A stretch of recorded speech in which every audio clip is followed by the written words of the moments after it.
चाहिए वाले सभी sentences. So hi everyone, welcome back to my YouTube channel. Guys देखिए, आज की क्लास में हम लोग चाहिए वाले सेंटेंसेस यानी कि हिंदी में जिन वाक्यों के अंत में चाहिए शब्द आता है उस तरह के सेंटेंसेस को इंग्लिश में कैसे बना सकते हैं इसे सीखने वाले हैं। देखिए, चाहिए वाले सेंटेंसेस को इंग्लिश में बनाने के लिए हमारे पास 4 मॉडल्स होते हैं: should, want, must and ought to.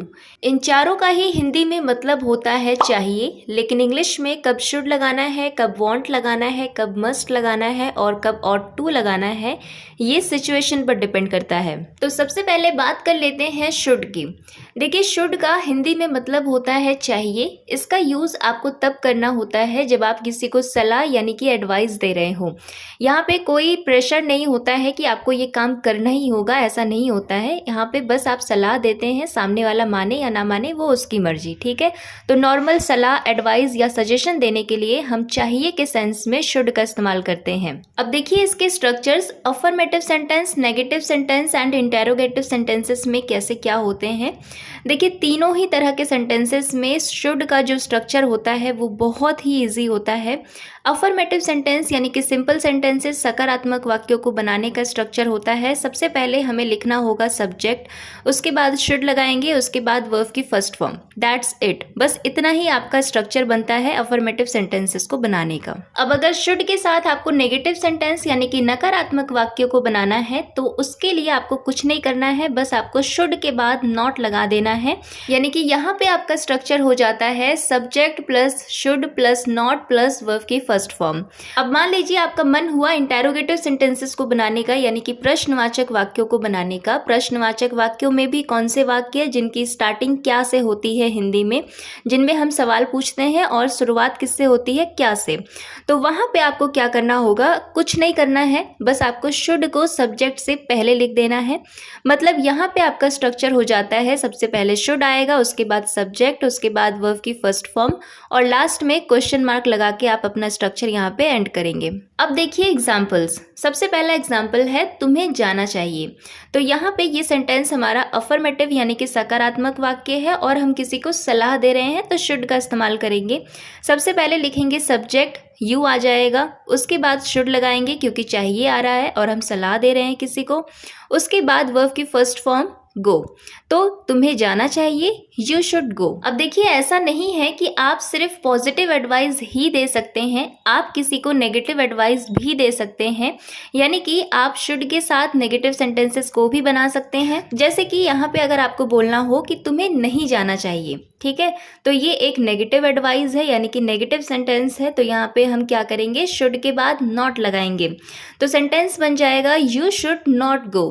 You आ गया सबसे पहले सब्जेक्ट, उसके बाद शुड, शुड के बाद नॉट लगाना है क्योंकि नेगेटिव सेंटेंस है और वर्ब की फर्स्ट फॉर्म आ जाएगी गो। अब देखिए, यहाँ पे आप सवाल भी पूछ सकते हैं कि क्या तुम्हें जाना चाहिए, यानी कि हम इंटेरोगेटिव सेंटेंस भी बना सकते हैं। तो उसके लिए हमें क्या करना होगा, सबसे पहले शुड को सेंटेंस के स्टार्टिंग में लिखना होगा। तो सबसे पहले आ जाएगा शुड, उसके बाद सब्जेक्ट यू, उसके बाद वर्ब की फर्स्ट फॉर्म गो और लास्ट में क्वेश्चन मार्क। तो क्या तुम्हें जाना चाहिए, शुड यू गो। इसी तरह से मान लीजिए आपको बोलना हो कि हमें सच बोलना चाहिए, तो पॉजिटिव एडवाइस है, तो सबसे पहले सब्जेक्ट लिखेंगे वी, उसके बाद शुड आ जाएगा, उसके बाद वर्ब की फर्स्ट फॉर्म स्पीक और बाकी चीजें सबसे लास्ट में आएंगी, यानी कि द ट्रुथ सबसे लास्ट में आ जाएगा। तो सेंटेंस बन जाएगा we should speak the truth, यानी कि हमें सच बोलना चाहिए। अब अगर नेगेटिव एडवाइस देनी हो कि हमें सच नहीं बोलना चाहिए, तो तब आपको कुछ नहीं करना है, बस नॉट लगा देना है शुड के बाद। तो तब सेंटेंस बन जाएगा we should not speak the truth, हमें सच नहीं बोलना चाहिए। अगर सवाल पूछना हो कि क्या हमें सच बोलना चाहिए, तो शुड को सेंटेंस के स्टार्टिंग में रखेंगे, तो सेंटेंस बन जाएगा should we speak the truth, should we speak the truth. तो जब भी सलाह की बात होगी, जब भी आप किसी को एडवाइस दे रहे होंगे, तो वहां पे आपको शुड का इस्तेमाल कर लेना है, ठीक है। अब देखिए नेक्स्ट है मस्ट। मस्ट का भी हिंदी में मतलब होता है चाहिए, लेकिन इसका इस्तेमाल आपको तब करना होता है जब स्ट्रॉन्ग नेसेसिटी होती है, स्ट्रॉन्ग प्रेशर होता है, यानी कि जब कोई काम बहुत ज़रूरी हो, आपको ऐसा बोलना हो कि आपको ये काम ज़रूर करना चाहिए, उस केस में आपको मस्ट का यूज़ करना होता है। तो अगर कोई काम करना चाहिए नॉर्मल है, तो आप क्या बोलते हैं कि आपको ऐसा करना चाहिए। लेकिन अगर कोई काम बहुत नेसेसरी है, बहुत इंपॉर्टेंट है, ज़रूरी है, तो हम कैसे बोलते हैं, ज़रूर करना चाहिए। तो यहाँ पे इस तरीके से मस्ट का हिंदी में मतलब हो जाता है ज़रूर चाहिए। ठीक है, स्ट्रक्चर यहाँ पे बिल्कुल सेम होता है जैसा आप लोगों ने देखा शुड के स्ट्रक्चर में। अफर्मेटिव, नेगेटिव, इंटेरोगेटिव सेंटेंसेस को बनाने का जो स्ट्रक्चर वहाँ पे होता है वही स्ट्रक्चर यहाँ पे होता है। जस्ट आपको शुड की जगह पे मस्ट लगा देना है, बस आपका स्ट्रक्चर रेडी हो जाता है, कुछ भी चेंज यहाँ पे नहीं करना है। अब देखिए एक सेंटेंस है, तुम्हें जरूर पढ़ना चाहिए। अब इस सेंटेंस से हमें क्लियरली समझ में आ रहा है कि यहाँ पे स्ट्रॉन्ग नेसेसिटी की बात हो रही है। यहाँ पे एक फोर्स है, यानी कि दबाव है कि हमें ये काम जरूर करना चाहिए। तो मस्ट आएगा, सेंटेंस बन जाएगा यू मस्ट रीड। अगर इसी बात को नेगेटिव में बोलना हो कि तुम्हें तो जरूर नहीं पढ़ना चाहिए, तो मस्ट के बाद नॉट लगाएंगे, सेंटेंस बनेगा यू मस्ट नॉट रीड।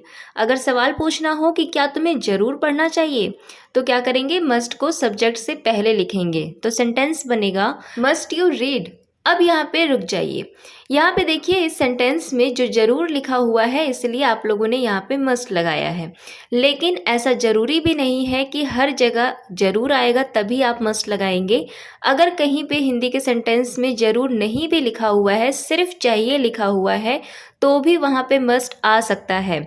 चलिए इसे एक एग्जाम्पल से समझते हैं। जैसे कि देखिए एक सेंटेंस है, तुम्हें जाना चाहिए। अब ये वही सेंटेंस है जो कुछ देर पहले मैंने आप लोगों को शुड के एग्जाम्पल में करवाया था। तो अगर मैं आप लोगों से पूछूं कि यहाँ पे क्या आएगा, शुड आएगा या मस्ट आएगा, तो आप में से मैक्सिमम लोग बोलेंगे कि मैम यहाँ पे शुड आएगा। लेकिन यहाँ पे सिर्फ शुड आएगा, मस्ट नहीं आएगा, क्योंकि जरूर नहीं लिखा हुआ है, ऐसा बिल्कुल भी नहीं है। यहाँ पे सेंटेंस में जरूर नहीं है, फिर भी यहाँ पे मस्ट भी आ सकता है और शुड भी आ सकता है। तो जब आप लोग शुड लगा के सेंटेंस बनाएंगे यू शुड गो, तो सामने वाले को समझ में आ जाएगा कि ये बस एक सलाह है, एक एडवाइस है, कोई प्रेशर या कोई फोर्स यहाँ पे नहीं है।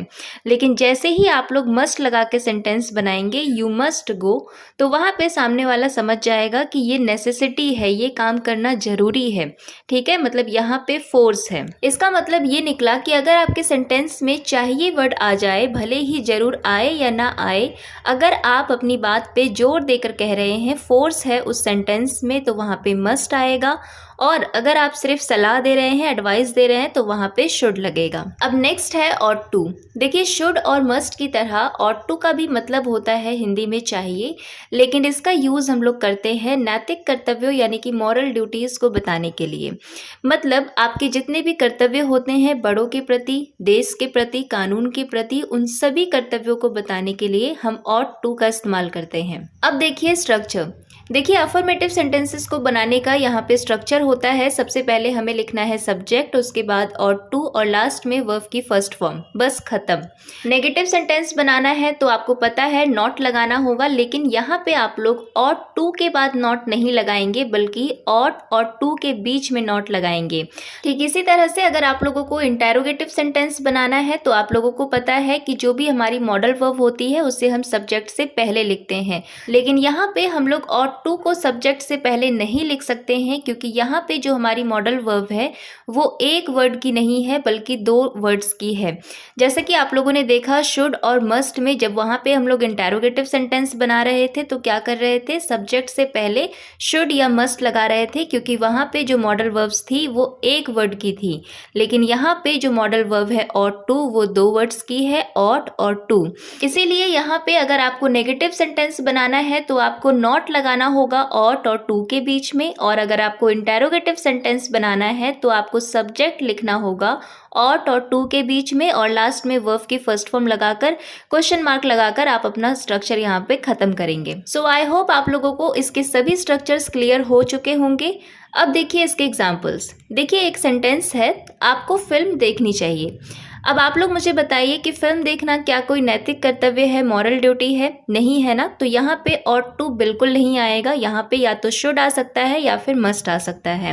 अब देखिए अगर मैं आपको बोलूँ कि हमें हेलमेट पहनना चाहिए, तो ये नैतिक कर्तव्य में आता है, मॉरल ड्यूटी होती है हमारी हेलमेट वेयर करना, तो ये ऑट टू का यूज़ करके बनेगा। तो सेंटेंस यहाँ पे बन जाएगा we ought to wear the helmets. सबसे पहले सब्जेक्ट आ गया वी, उसके बाद ought to, उसके बाद पहनने के लिए वर्ब की फर्स्ट फॉर्म वेयर होगी और बाकी चीज़ें बाद में आती हैं, वो आप लोगों को पता ही है। तो द हेलमेट सबसे लास्ट में आएगा।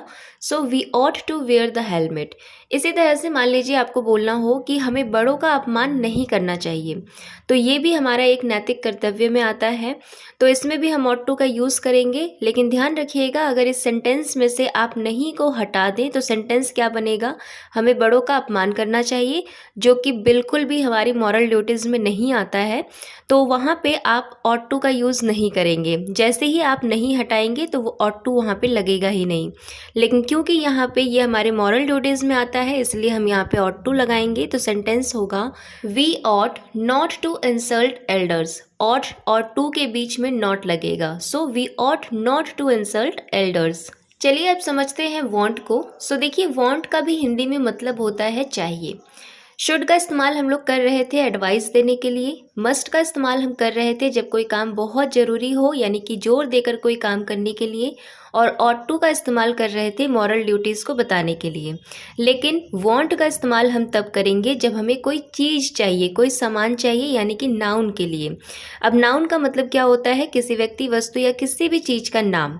तो जब भी आपको कोई चीज़ चाहिए, कोई व्यक्ति चाहिए, कोई वस्तु चाहिए, कुछ भी, तो उससे पहले आप want लगाएंगे।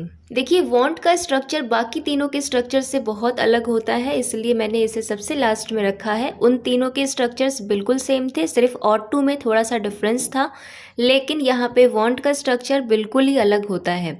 इसका स्ट्रक्चर बेस्ड होता है प्रेजेंट इंडेफिनिट के स्ट्रक्चर पे। अगर आप लोगों को प्रेजेंट इंडेफिनिट यानी कि सिंपल प्रेजेंट टेंस आता है तो आप लोग want के इस स्ट्रक्चर को अच्छे से समझ पाएंगे।